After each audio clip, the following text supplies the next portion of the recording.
Welcome, everyone, to another episode of Escape Velocity. I'm your host, Tracey Halverson, and today our episode is, I think, going to be a really great one for anyone who has kind of built a successful life and career only to realize one day that maybe there is something more. Maybe you've hit a transition point in your life, in purpose, in work, and wondering what's next. Over the last few years, that feeling has become increasingly universal thanks to COVID, the rise of AI, increasing isolation and loneliness. We're all feeling more separated, and I think we're all craving more connection, more authenticity, and more of a sense of awe and discovery in our lives. So today, I'm really happy to have Richard Banfield and Devon Warwick-McDonald on the podcast. They are the co-founders of Second Harvest, and very fortunate to know them both as friends as well. They can introduce a little bit of their own background here. I'm not going to go on too long, but thank you both for being here. I'm so excited. First of all, just adore you both and so excited about what you're doing and hearing about the response to it. So with that, welcome and give us a little bit of background about both of you. Richard, you can start. Well, thank you for inviting us to be part of your podcast. We really appreciate that. Anytime we can spend with you is absolutely wonderful and bonus time. I think that we probably bumped into this problem in the same way that everybody else bumps into it, which is we had to experience something in our lives that was changing the way that we defined success, changing the way that we defined who we were, our roles and identities in that. And, you and I know each other because we both grew up in the same universe of things in the client services world, where we make stuff on behalf of other people, and we've both been running agencies and businesses in that space. Devon is on the other side of the table, so to speak, where she has spent most of her adult life as a venture capitalist and has been the one to grease the wheels of this technology change that we've seen in the last several years, last 2 decades, I guess, 3 decades maybe. Kind of lost track of how many tech decades we've had. Yeah, we're getting old. But yeah, I experienced some big changes. Some of your listeners will know I lost my wife to cancer. I lost my business to COVID. It was just like this, perfect storm of shit things that happened in a short space of time. And Devon had a similar kind of experience. She had lots of things go on in her life that were career changing, personal changing, and perspective changing. And we looked around and we're like, where does somebody go? Where does somebody go for support, for help, for connection, for guidance when you look like us, when you're not a kid anymore, when you're not 20, and you're not like rushing off to college to find your purpose. Yeah. Where do you go? And we didn't have a good answer initially. And we started looking at our own experiences and we said, who came to our rescue were our friends, people that we care about, the people that we love. And how do we make that happen for other people? So that's really the background to why this thing exists in the first place. And we are experimenting with that, and we're trying to find out the answers to that question. Is like, where do you go? Where's the safe physical and psychological space to go through transition, to go to change, to go through, understanding, awakening, if you will. Devon, do you have anything to add to that? Yeah. So coming from venture capital, and part of my role within venture capital is managing, building a network and, connecting with fantastic executives to get them introduced to our portfolio companies. And so I found myself having conversation after conversation after conversation where the same topics were coming up, or the same sort of reoccurring theme was happening in every single conversation. And that was, I'm at this inflection point. I'm trying to figure out what comes next. I've had this successful run, And now I'm trying to figure out, what do I want to do? Do I want to stay in this particular role as an operator? Do I want to try something different? Would I want to be maybe an investor? Would I want to start my own business? Do I want to just be a consultant? I have all these changes happening in my life. I've got the kids that are leaving the nest and going off to college. That gives me and my wife or my husband more time to be traveling. And just, where do we go from here? And Yeah. so there's no playbook for this, right? It requires, I feel like, deep, introspection and figuring out what's right for you, because what's right for me is not what's right for Richard, which is not right for, everyone else. So it's a matter, I think, of like really kind of doing some soul searching, but in a safe space where you can, just have that pause and that reflection. And that's what we're striving to provide. It's interesting because, I mean, I think it is a universal experience for so many people that that's brought on by any number of circumstances, right? Kids leaving the nest, losing a loved one, going through a big life change professionally or personally, especially when you're sort of in the middle of your life and suddenly what you thought was certain is not certain.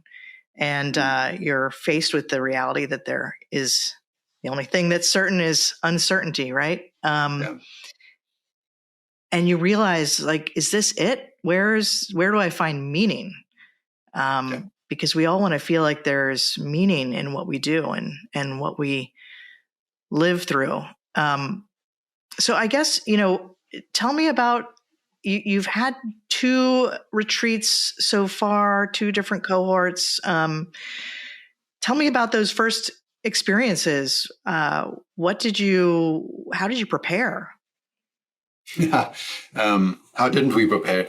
So we preface this with the idea that a lot of the folks that are approaching us and asking us to attend or to participate in the retreats, their idea of second half or second chapter or second harvest in terms of their life isn't what the current narrative is. The current narrative looks a little bit like the Golden Girls.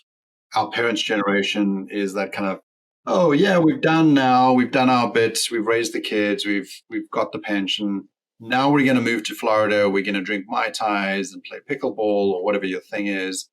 Right. And that's not our generation's thing. I mean, there are probably people who want to do that, but I haven't met them. And certainly the more people that we encounter, they're not asking, where do I find the right community in Florida? They're asking, where is the purpose in the next half of my life? Because I think that I'm probably going to live another 30, 40, 50 years. I better have something figured out before I enter into that period. And so when they show up and ask us about these retreats, we're also in the same mindset of, well, we don't want to just do the playbook thing of like what our parents did. We don't want to have that idea of, well, here's where you would retire, here's where you get the second home, or here's how you give back to your community. We're asking a lot of different questions. So what led to the creation and organization and structure of the retreats is almost an antithesis of what's being done right now. So everything that's being done now, we just said, well, what's the opposite of that? So you're not going to retire. Most people we meet, they're not retiring in the traditional sense. They're not stopping work. So what does that look like? What does the change in pace look like? But also, if it's not retirement, what is it then?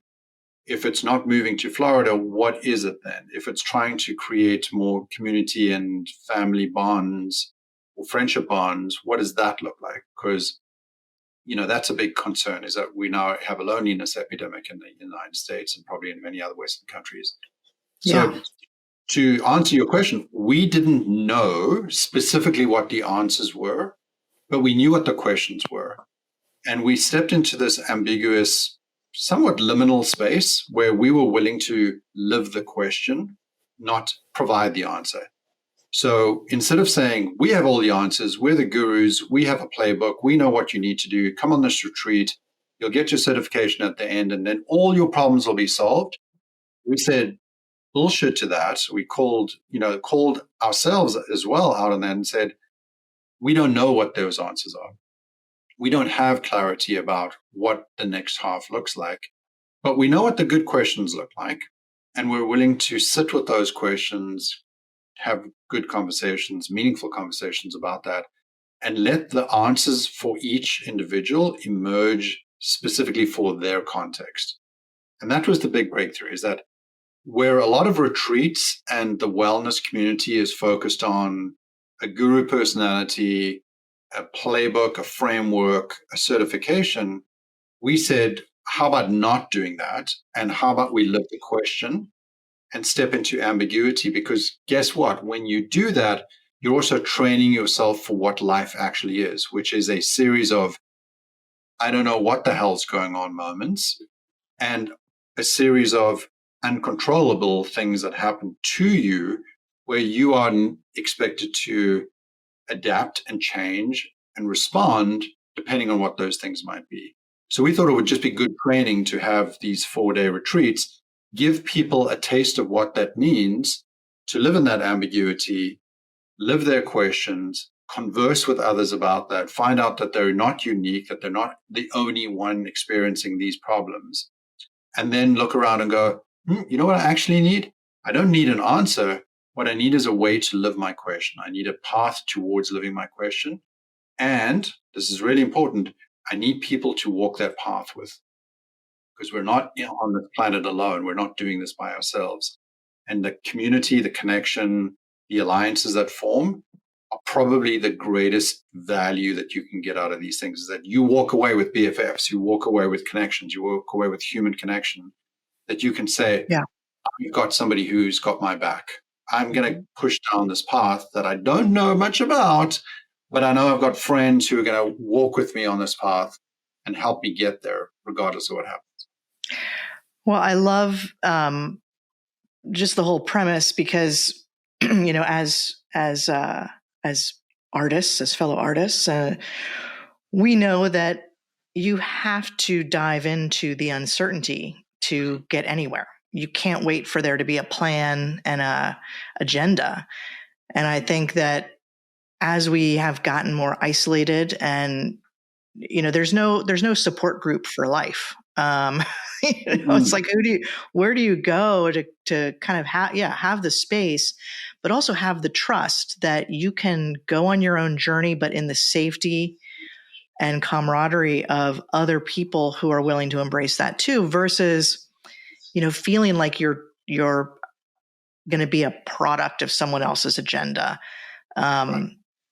So I think, it's a scary proposition for a lot of people, but I think it's exactly what people need. And from the feedback that I've been reading just on some of your posts from the people who've participated, it's amazing to me how much everyone seems to have said, like, I didn't know I could form close relationships with people anymore at this point in my life, that where it's not like we work together. It's not like we're family.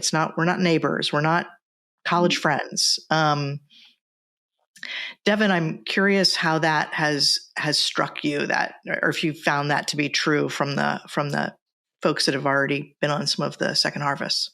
Yeah, absolutely. I think it's I was just having this conversation with a friend yesterday, and they were asking, how do you get this group of people together and how do you make sure that they all click? And it's so interesting because I feel like these people, there's definitely, Richard and I both have conversations with anyone who expresses an interest, and we make sure that they are kind of coming at this from the right place. But it's funny, the right people sort of self-select. And the people that are like not right for this are like, go away with strangers for 4 days. Like, yeah, no, that's not my jam. I'll stick with the retreat that's coming up down the road at the Marriott. That's more, nothing against Tony Robbins, but like, you know what I'm saying? More of like the self-help. The answers are outside of me versus within me. Yeah. And so we get the right people together. That's a huge component of what makes this successful. And the cool part is these people essentially do come in as strangers, but they do trust us enough to know that we're getting the right group together. And there's no sort of preconceived notions of who these people are and what their backgrounds are and what they've gone through in their life. It's a blank slate. But everyone is there with coming in with the right mindset, with an openness, with a certain amount of bravery, because again, they're putting themselves in this sort of unique situation, going to a different country with a bunch of people that they don't know. Yeah. And then because of that, it really just allows for some beautiful conversations to happen. Whereas, yes, we all, we're social beings, right? If you're putting yourself in that situation, you're probably pretty social. So you probably have lots of friends and you've got family, but they all know the past versions of you, right? Like they have a certain conception as to who you are and what you represent. But what if you're sort of at that crossroads where you're evolving and you're trying to figure out like what the 2.0 version is of you, and you want to give yourself space to explore that? Yeah. It's the perfect opportunity to do it with a bunch of people who you don't really know that well, because they're not bringing any of those judgments to the table. And so that, like being in that environment where you feel sort of fully accepted by the 16, 17 people around you who are just open and listening and maybe sharing ideas, but again, with no background on you, it's amazing. Like we don't even share LinkedIn profiles before, so you're coming in kind of blind. I think, going back to my own experiences of going through a big, life change, divorce, had to exit my business, really all my rugs of identity got kind of pulled out from under me when I wasn't expecting it.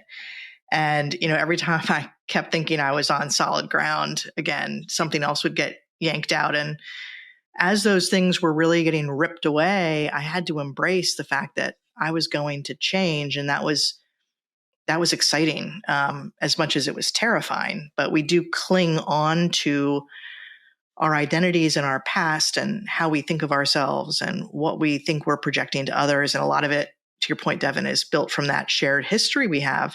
Mm-hmm. But when you go through a transformation, or you're ready to shed some of that, it's very hard to do it when you're staying, everything else is staying the same. And so I love the idea of the travel, the strangers, the kind of blank canvas that you're creating, surrounded by this embracing of this idea that the answers are inside of us. Yeah. That creativity, Richard, we talk a lot about creativity being kind of at the core of a lot of this. And I do believe all people, humans, are creative by their very nature. I think it's how we understand the world and ourselves and our own consciousness and experiences of it.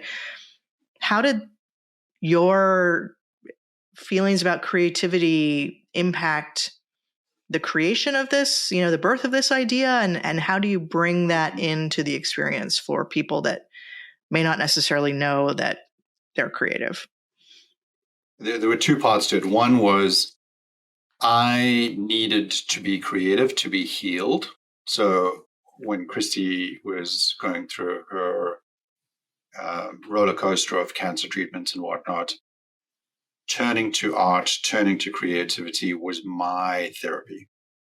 And I realized being creative isn't just some kind of cute act where you're putting ink on a canvas. You are playing this weird version of what it means to feel like a god. Like you are literally creating something out of nothing. And when you're faced with death, when you're capable of creating something out of nothing, it feels incredibly helpful to be reconnected to that source, to that power of like, I didn't have anything, and then suddenly it was there. Oh my God, I manifested, I created, I produced something out of nothing. I think when you look at the relationship between death and life, that is it, right? That is I can create something out of nothing. And the second part of it was the retreats themselves felt like a canvas. So in the creative process of making these things happen, both Devon and I leaned into the creativity that we had within us and painted this experience. And as user experience designers, like this was a dream come true. You were like, oh my God, I have a blank canvas. I've got a bunch of souls that I can introduce into this blank space, this ambiguous space. We don't even know what's going to happen here. Like, it was quite nerve-wracking at times because there isn't a really hard and fast agenda to these things. A lot of people come to this and go, I'm not sure what's going to happen here. What is it that we do? There's a lot of words like mystery adventure on the agenda and no clarification of what that means. It does feel like you have to be vulnerable. It does feel like you have to be open, to Devon's point. That is where creativity happens. Creativity happens when there is a void, when there is a space for that to happen. And you are not person against something. You're not against whatever it is, like, the bad boss, the shitty political situation. You are in relationship with yourself and with your creativity when you have those moments. And that feels very different. That's not like, oh, I'm responding or reacting to the world. You are producing from your source, from your core. And in a spiritual, even mythical level, you are changing the way that you feel about the separateness that is amongst us all, right? The original wound of the universe is that it separated itself from itself, right? All the atoms exploded and separated themselves. And that's the original wound. And all these atoms want to do is get back together again. You can feel it. Like, if you just sit for a moment and you meditate, you can feel all of that separateness trying to heal itself again. Yeah. And that's what we're doing in our tiny, tiny, tiny, thin little sliver of a way. We're trying to put a little bit of salve on that wound, a little bit of like, hey, here's some creative salve that goes on the separation so that you feel slightly less separated from yourself, slightly less separated from others. And what emerges from that is the canvas of, oh, I'm not alone. I'm not unique. I'm not experiencing this in isolation. There are others like me. I am communicating with them. I am connecting with them. They are me. They are part of me. They are part of the original experience of coming from the same source, having the same atoms. And that's what's the creative process. It does feel in a way like having a magic wand where you're like, I'm going to create something out of nothing. This is my canvas. Here's what we're all going to do together. And we're going to trust that that process will look like something at the end. Mm-hmm. Yeah. Sounds like life. Yeah, absolutely. And honestly, it was, but in the planning process for this too, I mean, at the end of the day, we do sort of like have a high level, like, what do we want to be doing during the day, right? Like, how do we imagine this? Or what are, so, Richard mentioned some of these mysteries that we introduce, which I think they started calling it the Easter eggs, like, what's our Easter egg hunt today, sort of thing. And we just have fun with it, right? It's almost like, to the point, and the canvas metaphor is perfect, because in the planning process for this, when we're doing our research and getting to know this, city or location where we're going to host the retreat, it's like, well, what wild and fun and exciting, crazy thing could we do? Like, let's just dream it up. Why not? There's no limit. What could we possibly do? And so that is just so fun, because talk about a magic wand. Like, we were having a conversation one day with an amazing woman named Ari, who had helped us plan the Girona event because she grew up in that area and knows a lot of the people and she knows the language. And we were brainstorming, and I'm like, she said something in passing about, oh, well, like a hot air balloon, maybe we could do. I was like, yes, hot air balloon. I want to do that. Let's make that happen. She said, oh, okay, I can look up the price. And we'll say, I was like, yeah, I don't care the price. We're doing it. Like, let's go. Let's have some fun with this. And so we try to incorporate those things that have those moments of awe for people. And the people that we get coming to these retreats, like, they're used to being in charge, right? Like, make no mistake about it. These are the bosses. They're the bosses of companies. They are they have large teams. They're the ones that are providing direction. They're the ones that are providing structure. They have children in the home. They're doing the same things. And this is this very cool, rare opportunity to come into an environment where you don't have to be in control. Like, you're safe. We're going to take care of you, right? Like, you don't have to worry about a thing. We got everything set up. We got the food, we got the sleep, everything is happening for you. All you got to do is show up and be yourself and be present. What and a rare. and just allow what needs to unfold. And that could be in the form of, like, sitting in that silence and, going to this place where you on your sort of everyday life are distracting yourself from uncovering or sort of getting in touch with, or it could be forming that connection, that bond with someone who maybe at face value or in first conversation, you're like, oh, I don't know if I have a lot in common with them. And then a few conversations in, you realize, holy shit, we're so bonded. We have so much in common. In fact, are we third cousins? Like, I'm telling you, the weirdest things happen where it's like, oh my goodness, like, so-and-so, wow. Like, did we grow up in the same neighborhood? Like, we have so much more in common with one another than we realize. And it's only if you're present and you're conversing that you realize that, yeah, there's so much commonality between us all. And there's something so comforting about that. How have you seen the after effects impact the folks that have been on a few of these so far? What are you hearing? Oh my God. This is funny because somebody was asking me this morning. One of the guys that attended our second retreat, he and I live reasonably close to each other, and we go for a walk through the forest from time to time. And he said to me, not to get too like businessy about this thing, but like, what's the metric? How do you know this is working? And I said, well, we do have at least 2 people with matching tattoos, that went to a retreat together, and now they're kind of, BFFs. So I don't know if that is the actual metric, but something along the lines of, did this feel remarkable enough to you that you want to share it with others? And I don't necessarily mean share it on social media and broadcast it like I went on a retreat. I mean, do you want your partner, your spouse, your children, your friends to join you on this journey of reclaiming yourself and finding your purpose again? And we hear this time and time again. I went home, I spoke to my husband, I spoke to my wife, I spoke to my partner, I spoke to my business partner, I spoke to my children. I told them what I did. I told them that I tried this for the first time, or expressed this and, had this moment of reckoning or breakthrough. And taking others on that journey with you seems like the way for us to know whether it's working, not because it's good for business, but because it's a ripple effect that goes into the community. And like you said, if Devon and I can contribute in some tiny little way to the world being a slightly better place where people are connected, where they feel less separated, where they feel less disconnected or isolated, then we're doing something. And if that happens in proximity to the real people that matter to your families, to your friends, to the people you work with, then that feels like we're doing something interesting. And then they constantly, I'll let Devon tell you a little bit about what's happening, like functionally what's happening afterwards. But if we can see that ripple going out across the water to these different, connection points, family groups or business groups, then I think we're onto something, and we are seeing that. So that's what's encouraging us.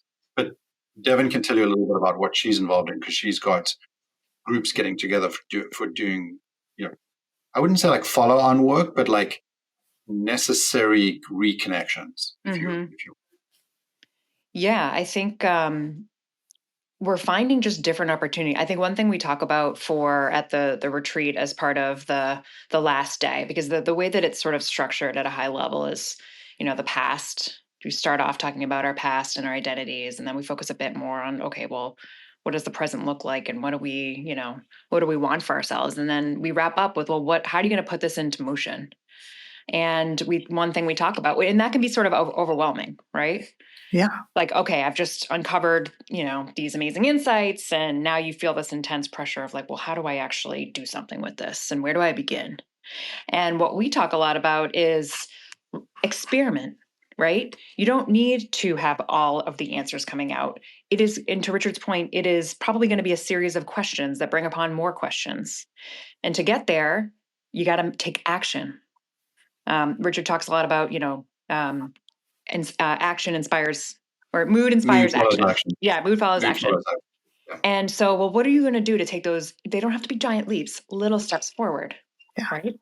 And so that's what I've seen a lot of people doing. They're experimenting, and we're experimenting with one another, whether it's a business idea or whether it's some sort of concept that they want to test with one another on what's coming next for them in their career, etc. And it's just allowed actually for interesting opportunities to come together where, we had one member who had joined last time. She's been in corporate for decades at this point, and she has a real calling to yoga and connecting with people.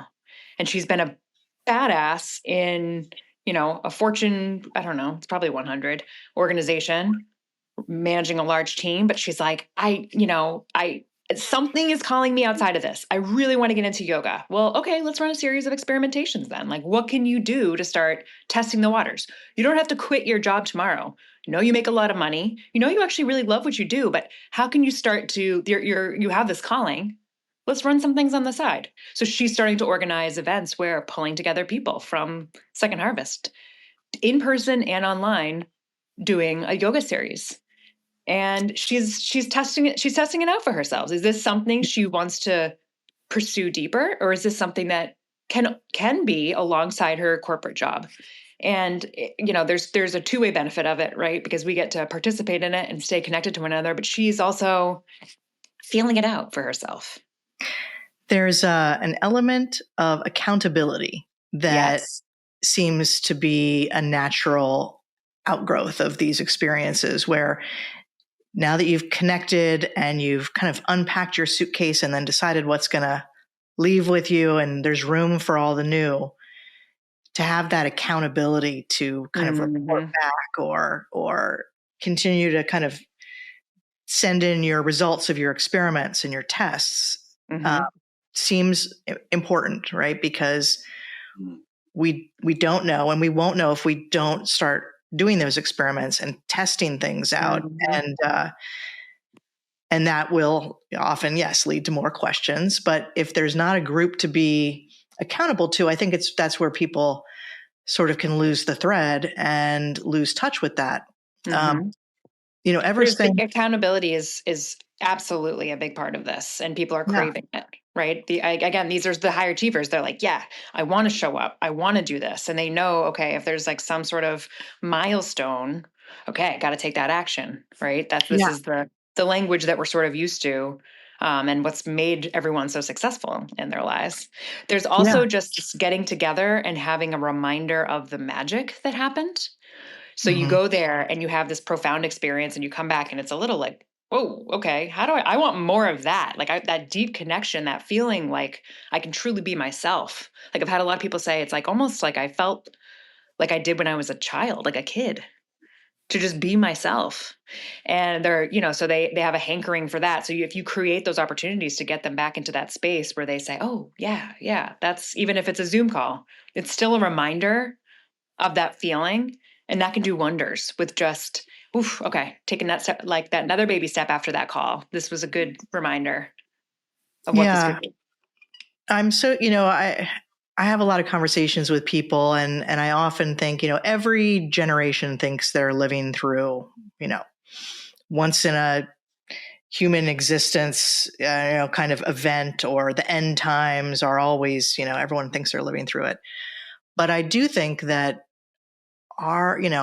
only within the last 50 years have we lived in a world where we are bombarded with so much information, with so many prescriptions for how to live a good life, how to find meaning, how to be your best self, and also all the in-streams of news and horrors and the algorithms that know you're going to be most likely to pay attention if they can get your lizard brain really activated. And I don't think we're designed to live with that much input that's all geared towards fight, flight, freeze, or fold, right? And yet we're building systems, and that's what they're designed to do. Because that dictates their success. Our attention goes to those things. And I'm really curious about, how do you find the sort of the unplugging and the detaching from that? How does that impact folks when they're on the retreat? I thought we were going to have to, everyone was like, oh, is this going to be one of those environments? It's like almost like you see in White Lotus where they're like, okay, I'm going to collect your electronics now and we'll return them upon your exit of Second Harvest Retreat. It wasn't like that. And I was kind of wondering how it would play out. Would people truly be able to detach? And it happened sort of organically. I mean, I didn't see anyone that whipped open their laptop at any point to check email. I mean, did people have their phones? Sure, but they were more taking pictures, I would say, than they were sort of texting or checking Instagram. In fact, I wish I had almost kept a record of my screen time while I was out there. I'm sure I could dig it up on my phone. I bet it was probably, a tenth of what it is on a normal day for myself. Yeah. But I think, Tracey, to that point, one of the things that we also experienced now, for those of you who've had a psychedelic experience, there is that kind of door opening moment where you kind of see things you wouldn't have seen, right? You are made conscious of things that you were not conscious of before. When we go on these retreats, there are no psychedelics, but you do have a little bit of that experience where you see yourself, you see the connections, you see the awakenings, and you can't unsee them. And that's the hardest part for people, is because they're coming back into their typical environments, their normal environments, their normal relationships. But they've seen a part of themselves. They've seen a connection. To Devon's point, they've been seen. They have literally, somebody saw them in a way that they have not been seen for a long time. And then they're coming back. And that is jarring. It's very jarring for them to come back into the world and go, wait, I had such a good experience. Where is it? How can I get it back? Yeah. And we're still learning how to figure that out, like how to bring that back. But because it is, like I said, parallel to the psychedelic experience where you can't unsee it, that door is never going to close for you. Now you've seen, you've felt, you've experienced what it's like to have one of those moments where you can really tell who you are and what your purpose is. And you can hold on to that. And then we form these alliances. Alliances is a very intentional word. This is not like community, because the community is kind of sitting around watching what's going on. Alliance is, Tracey, what is it that you want and how can I help you get there? How can I be your ally? It's in the word, right? How can I be there to find your path with you and support you and be there if you stumble? That combined with an ongoing, I wouldn't say it's formalized action, but Devon and I spend time reaching out to people, connecting with them again, asking them how, what is it that they're experiencing? And they might say, well, it's been hard coming back. Reentry has been hard. But now that I know what I want and I know who's supporting me, I can get there. And so, yes, the weird thing here is the retreat makes life a little bit harder in some ways because now you've seen what you really want. And that's good because now you're motivated to do something about it. You're like, shit, I knew there was something more. I knew that I was hiding my light under a bushel. And now I'm ready to go and do something about it. And I've got the alliances and I've got the connections to be able to do that. And in that accountability sense, they seek the accountability. It's not a bad word, it's a good word. They're looking forward to having people pull with them and drive forward, whatever that looks like. And sometimes driving forward is not the word. It's like, yeah, I realize that I need less of that. I need less striving, to be pushing less. And actually what I need is more sitting on the couch daydreaming. Great. Let's help you do that. Yeah, I mean, that's a good point, Richard. It's you sort of come back, and because you've had this experience and you've seen these things, you realize, okay, I need to make some changes. And those could be big changes. They could just be small changes, small sort of behavior changes or forming some new patterns in your life. But at the end of the day, change is uncomfortable. Growth is uncomfortable. I feel like a lot of times the ego sort of tries to resist that growth because it just wants to stay in that loop. That's safe. That's predictable. So you have that ego having you on that loop. but you know deep down, like, yeah, I got to get off that loop. But that friction or that tension between identifying like I'm in that loop and that's not right for me anymore, and actually making the leap into something else, oof, that can be hard. But to Richard's point, yes, we now have this group that we can lean on during that time, and who's likely going through some of that same experience themselves. Yeah, I think letting go, right, is one of the hardest things to do for the ego. And by I guess just taking the step of going on a retreat like Second Harvest, that's one of the biggest, that you're letting go of control. Yeah. You're saying yes to the unknown.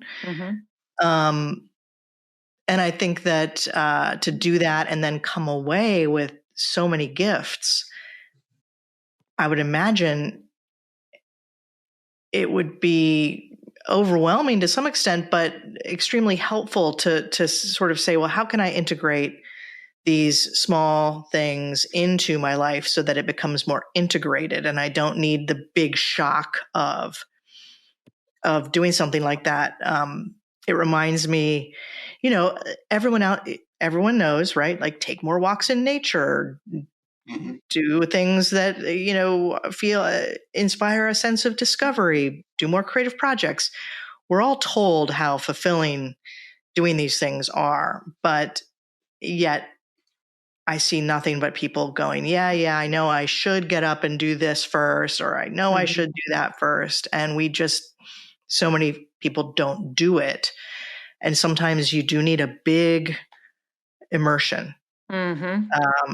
Yeah, I mean, I agree with you. I think there's a lot of good intentions, and what we sometimes need is a good kick in the butt, right? Like, I know it's not fashionable anymore to be, tough love kind of fell out of fashion for a while, but I think we do need that. I think we do need a moment where we are facing reality, when we're not just protecting ourselves, where we're not seeking out comfort, where we're not just making things optimal, where we are making things a little harder, where we do put the phone down, where we do go for the long walk, where we do, listen to that voice in our head, which contradicts our ego.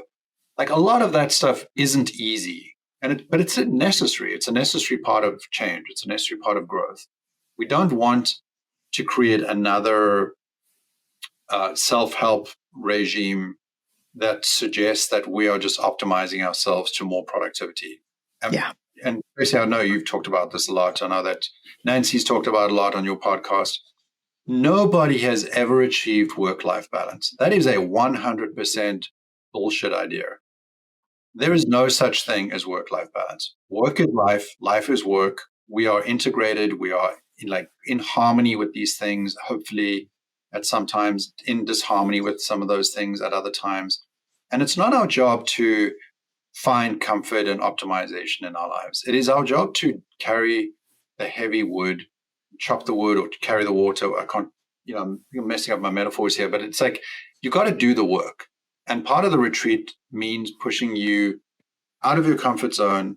I don't even know why they call it the comfort zone, because it's like the worst zone to be in. That doesn't feel comfortable at all. Like, to go out of the thing that you've become accustomed to and find something better that is more authentic and more aligned with who you are. That's going to take work. That is going to be hard. Like, you're not going to show up at the retreat and be helicopter parented into some change and transformation. That's not going to happen. You're going to be discomfort. There is going to be crying. There is going to be heartache. There is going to be frustration. Excellent. Lean into that. Like, let's get okay with that. Let's get okay with the fact that that's pretty normal.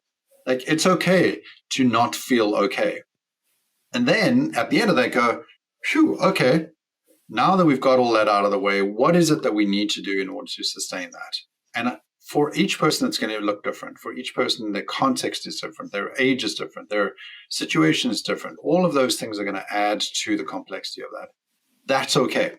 We are not trying to build something here that says everybody comes in this factory entry, in the door here, the assembly line, and they go through these motions and they come out fixed at the end. No, we're saying change is hard, but we can do it together. Change is hard, but we recognize and see your changes being something that we're also going through. Change is hard, but there are moments when you can also find some satisfaction at the end of that change that feel good. And that's really worthwhile. That's worth doing. And that's what Devon and I get up in the morning to. She had a meditation session this morning with a bunch of second harvesters. I think we should just call them harvesters, right? I don't know why we had the second, but and they had this meditation this morning, and it was very organic and spontaneous. Like, these kinds of things are happening because they are like reaffirmations of what we're doing is the right thing. And in 10 years' time, there might be 100 people on that call. I don't know. Who knows what happens? But the most important thing that we can do is start with an exposure moment where you reveal what is your true self, your authentic self, the thing that you really want to do, and then provide the alliances to say, we're here for you. It's not going to be easy, but we're going to be here for you. I've had phone calls at 2 a.m. from one of our harvesters who was overseas. He was in Romania or something, and he was like calling me. He was like, hey, I just needed somebody to talk to. Great. If that's all we're going to do, then that's the work, and that's fantastic. We can go to bed feeling good about ourselves. But don't want to do the scaling thing where like, oh, this is going to be easy for you. You just have to go to one more seminar. You just have to fulfill one more requirement. Like, none of that makes any sense. It doesn't work. It doesn't lead to real change. I'm curious, how many people have you talked to who have expressed sort of surprise that they've reached this point in their life and maybe a new traumatic event has occurred? There's something about second harvest, right? And that I think if you live long enough, Richard, you talked about the original trauma of all the universe exploding all of our atoms into separate configurations. But also, I think when we're children, we don't know that life will be so hard, that we will face additional traumas. And, unfortunately, that becomes very clear to people who are born into, trauma by no choice of their own, but also just we will lose loved ones. We will suffer setbacks. We will face illness. We will face disappointments. Did you, there's a lot of high achievers that have had a lot of success. Have any of them sort of said, oh my God, I just wasn't expecting to get to this point and find myself here? I mean, everybody. I think between Devon and I, we probably have about 5 or 6 calls a day now. I don't think I'm exaggerating. Hey, Dev, between us, yeah. I'm pretty sure that almost all of those phone calls start with a little bit of denial, like something's happened, some change has happened, a career change, a personal change, whatever it is. Maybe it's just an internal change. Maybe you just get older and you're like, oh my God, wait, something else is going on here. And in that moment, there's a little bit of denial. It's like, oh, it's probably just temporary, or it's okay, or, I'll manage through this, or I've got control over this. And then we just keep asking questions. Just like, well, tell us more a little bit about, what's going on and how are you, seeing yourself through this. And by the end of the phone call, they're like, yeah, my life is a complete fucking disaster and I have no idea what I'm going to do about it. And there's something really wonderful about that just the acknowledgement that you have no control over the events in your life, and that your job is not to control events, and your job is not to get optimal around that, but rather be understanding that they will happen and then adapt to it. Have the mindset where, yes, bad things are going to happen, even to good people. And when they do, you will be okay. You will find a way forward. Why? Because billions and billions of other people have done it before you. And you are not alone. Lots of other people are going through this. That's the biggest awakening, is that we knew it was happening to us, and we knew some close friends who were experiencing change. But the fact that there are so many people going through this really just reveals that idea that we're all experiencing some shit at some point. Now, it's not going to happen to us all the time, fortunately, but it's going to happen. There is no way around it. Things are much worse than you think they are, right? They're like, bad things are going to happen. You're going to die. You are definitely going to die, like 100% sure. If you're a human being, you're going to die. Yeah. And it might be you get sucked into a sinkhole as you're walking home across the street. It might be you get abducted by aliens. I don't know what's going to happen. You don't know either. And that's kind of the wonderful thing about it, is that once you realize that, it's massively liberating. You go, oh, I am going to die. There's very little I can do about it. Why don't I just get on with the living? Why don't I get on with the loving? Why don't I get on with the hope and the empathy and the compassion? Because that is something I can control. And when you are awake to that, the funny thing that happens, somehow you get luckier.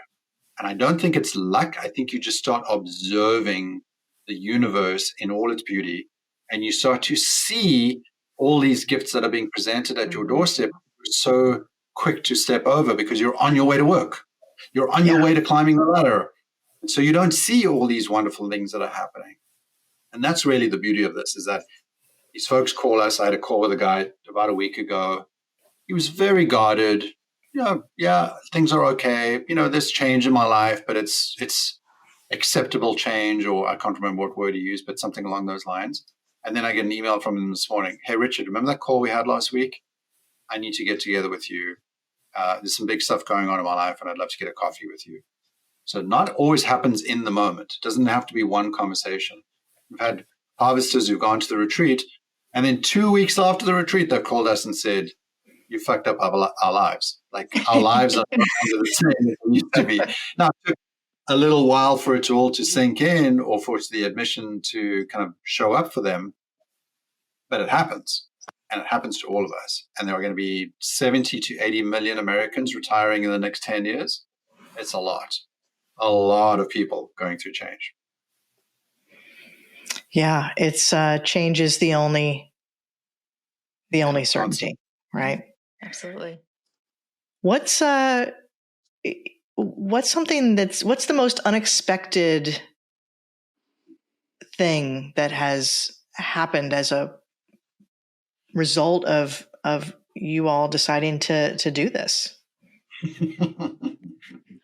Wow. Well, Richard mentioned earlier, we did have two harvesters from Austria who ended up, they're writing a book together now. They didn't know each other before. Again, they're not two people that you would have been like, oh, those two folks are going to be best friends. Like, they're quite different. But they saw the commonality in one another. They had a similar sort of shared goal, and they decided, why don't we work on a book together? Wow. And then they went on a writing retreat together in out in the Midwest, or the West. Yeah, Sedona. And they got matching tattoos while they were out there. So that was when we saw that come through on the thread, we had a good chuckle over that, but also amazing. Just so that shows, I think, that deep connection. I think one thing that's also surprising, I'll let Richard jump in, is when we were kicking this off, we said, okay, is this going to be something where people go once and they have this great experience and they say, well, that was awesome, chapter closed, and now I'm going to move forward and I'm going to do my or are they going to want to maybe come again? And if they do want to come again, what is the frequency at that? Is it like every couple of years or what? We've now had people who came to Austria who were like, absolutely, I'm going to Spain too. So that was a big shocker that people would be willing to. I think we had 5 repeats from Austria to Spain. And those same people said, what do we got in store for next year? Mm-hmm. And the people who had come, to Austria and then Spain said it was conceptually high level. There were consistent themes. It was a different group of people, and I was coming at it from a different point in my journey. And so it was a completely different experience because the topics that we discussed, I was looking at from a slightly different angle. So that has been very surprising to see that there is that sort of desire to want to, keep coming back. So, yeah, you're stepping into the river, right? And the river is always changing. So yes, it's the same river, but no, it's not the same river, right? Mm-hmm. There's also, for me, the biggest thing that I noticed was my relationship with Devon was so enhanced and just magnificently improved because of these experiences. We were seeing each other and we were seeing ourselves in the reflection of what was happening around us in other people's experiences. And because we were willing to be open and vulnerable, we were having moments where we were like, oh my God, babe, like this is the thing that I do, or this is the person I am, or these are the things that I say. And in being with other people, we are experiencing change as well. We're experiencing an improvement in who we are as people, but also in our relationship. And that's, oh my God, that's like, I feel like I'm addicted to heroin. Like I want that more often. You know, how do we see each other expanding and growing in this relationship, in ourselves, with others? It's too good to be true. It's just amazing. Like it just feels like we are growing because others are growing. And I don't know why I didn't expect it. I don't know why it didn't occur to me that that would happen, but that's a rising tide for all of us. Yeah, I was just thinking that, one of the things I did back when I was going through my big tumultuous, changes in all aspects of my life is I signed up to go to the mountains of Italy on a painting trip with people I didn't know, and having not painted plein air and landscapes in decades. And if I think about going back to do something like that again, there's a part of me that would be excited to kind of like share what my initial experience was with people who may be doing that for the first time, or continue to connect with people who maybe have done just the sense of giving back that you must get. And as you said, Richard, how it's impacted your life, your relationship with Devon, I'm sure it's impacted your life in a similar way, but not many people can say that they get to do that. So what, and for the people that go as well, it sounds like that's something that not just what they get, but what they're able to give to the people that they're with in that space. Not you see, one of the things that we do is, because we don't claim to have the answers, we are not gurus, we are not seers, we do not stand on stage telling people how to behave or what the answers are. It allows for us to sit at the table together as equals, and everybody is producing and contributing in a way that's feels much more like a circle of trusted friendships than it does a classroom situation. And so we often joke, we go, it's a classroom with no teachers. It's just students. And we're all sitting in circle, and somebody's saying, oh, I had this experience. And another person says, oh my God, I had the same experience. And it turns out that that person is a year or two ahead on that journey and can actually give advice and say, hey, here's what I experienced when I went through that grief, or here's what I experienced when I went through that change. And Devon and I are just watching this going like, what? Like, we don't even really guide much of the conversation to, in the beginning, we're kind of prompting and nudging. And then we're just sitting back and going, okay, let this happen. And it's something really, really amazing, because we are those students as well. We're learning and we're experiencing as much as they are, and they're teaching and they're guiding as much as we were to begin with. It's really lovely. There's I don't know how to articulate this. It has, Richard, you've written about grief, and if grief is and I think this could be the same for trauma or change. If it's the biggest pieces of furniture in a small room, you're going to keep bumping into it. You're going to keep bruising yourself against it. And so it's not about minimizing those things as much as it's about expanding the room, giving yourself more space to navigate and embrace more of life in amongst the other stuff that, you just don't want to be so smothered by it that you can't help but be pushed up against it all. How does that idea, was that sort of why the travel aspects of this, the being with Partly, strangers, just yeah, I mean, if you look at the logo is two circles, just a smaller circle encased by a larger circle. And that idea that you've just shared is the essential. At the core of all of us are the things that make us who we are. That authentic self that literally pops out of the womb and is like, that's you. It is your core experiences. It's all the mistakes you've made along the way. It's the wisdom that you've gained. And then beyond that circle is an expansive view as well, which is the unknown, which is the one that's still expanding and creating, and in some ways also connecting to the rest of the universe, right? So that second circle is that. And that guides a lot of our conversations. It guides a lot of our decisions. When Devon and I are thinking about something, we go, are we honoring the past? Are we honoring your true self? Are we honoring your mistakes? Are we honoring your grief and your regrets? Because grief doesn't go away. Mistakes don't go away. In fact, if you took away the thing that caused you pain, you would take away the lesson that came along with it. Yeah. And so we don't want to diminish your lessons that came from your pain. We don't want to diminish pain itself. We want to expand your life and your experience in a way that while they're still there, they're relatively small compared to what you are now. You're a much more expansive being. And those things exist, but they only exist in a way that informs who you are as opposed to defines who you are.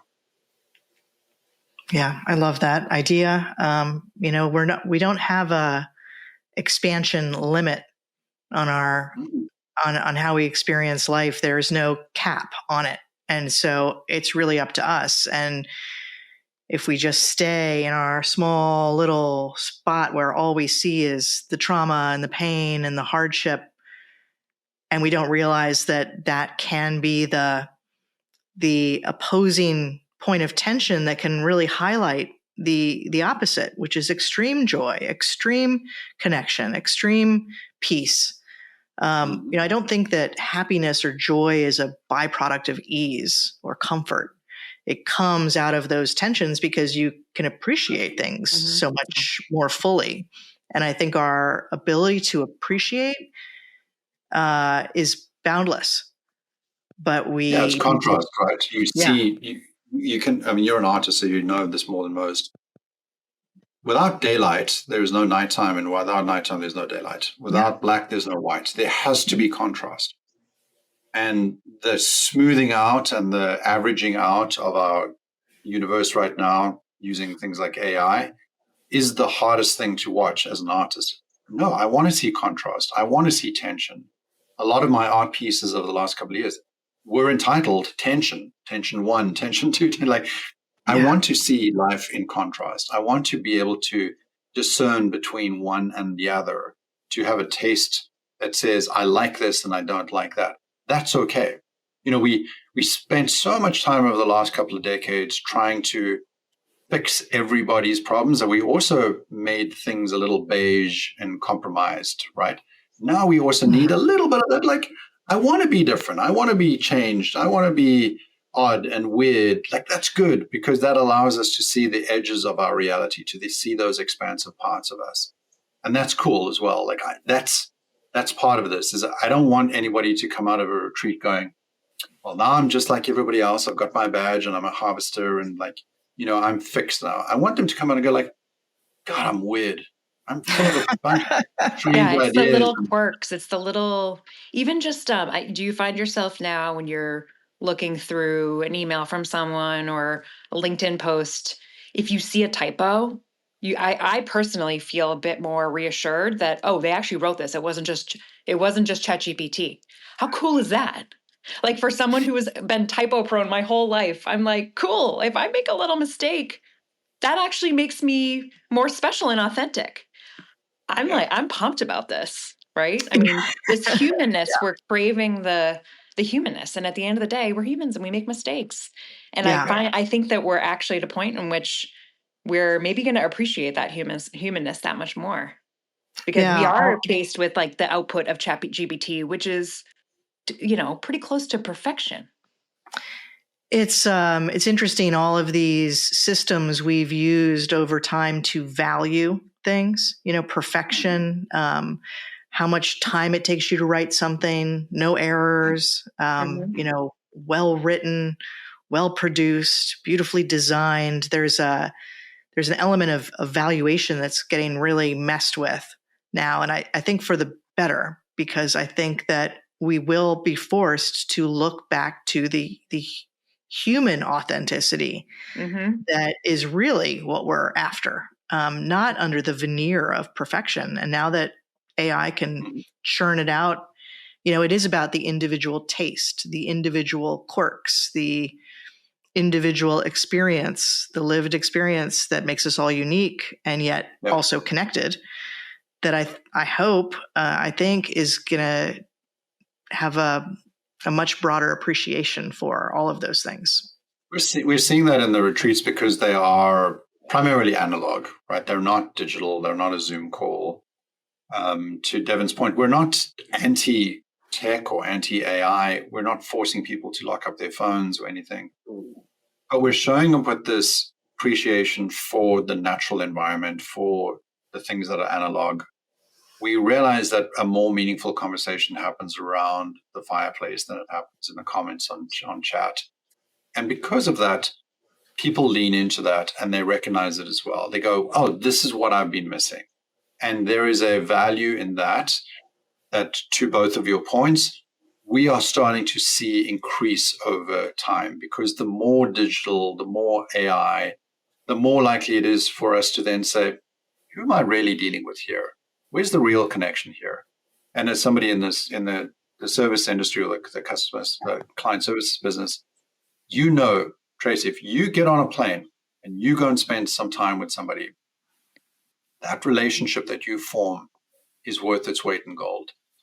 And we're going to start seeing that. We see that in software businesses now. They're making better deals when they throw a VIP party or an event or a summit where they get human beings in close proximity with each other.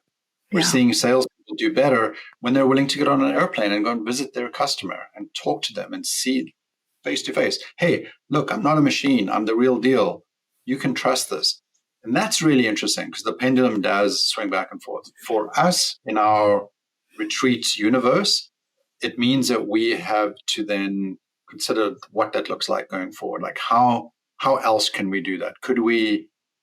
We're considering doing a summit next year where we have not just 20 people, but maybe 200 people. Maybe it's not 4 days, it's only a day, but what does that look like? What does human proximity look like in this age where it's easier just to do a Zoom call? It's easier just to send a text. What does it mean to actually make things harder? I mean, I think I mentioned to you on one of the calls that we had, we intentionally make the retreat a difficult place to be. Like, you have to apply. You've got to go through this process where we're going to interview you, where there's a curation there. You then got to get on a plane. Maybe it's a connecting flight as well. Then you got to get on a train. Then there's a car that's going to pick you up at the station, drive you to the top of the mountain or into the middle of, a medieval village in the middle of nowhere. And you're going to be with strangers, and you're going to be out of your comfort zone. And we're not going to tell you everything that's going to go on the agenda. We're intentionally making these things weird and difficult and strange, because that's what we are seeing as human beings is valued. That's valued. It's interesting for us to have those weird experiences, those strange experiences. And we need to lean into that. That's part of our desire to do this is, if everybody's zigging, could we zag and do something even more interesting? Yeah. I mean, again, happiness is not a byproduct of ease. We need to embrace these challenges and scary things, I think, to get that tension so that there is something produced that's new, that's creative. Yeah. So tell me, what's next for Second Harvest? What do you got? What's on the radar? Well, so we're definitely going to do the retreats again. So we've already started to plan for Girona and start to plan for Austria. Those will be they actually are live on our website already. We've got the summit in planning right now. We're going to be updating the website soon. with some details about that. That'll probably be in New England in the springtime. We may do more than just the 2 retreats. We may do 3 or 4. We don't know yet. We are also starting to look at some other ways to do this, whether it's a breakfast, a dinner, something like that. We've got some interesting brands saying they want to be part of this, like, hey, how can we support these experiences? So there's that to experiment with. And then finally, there is a component of this and also a reality that some people need to connect to what we're doing in the digital space, right? We are very, very much analog, and we love that. But there is, like this morning's meditation was a Zoom call. There's going to be a yoga session online because we're spread all over the country. In fact, we're spread all over the world right now. The harvesters are.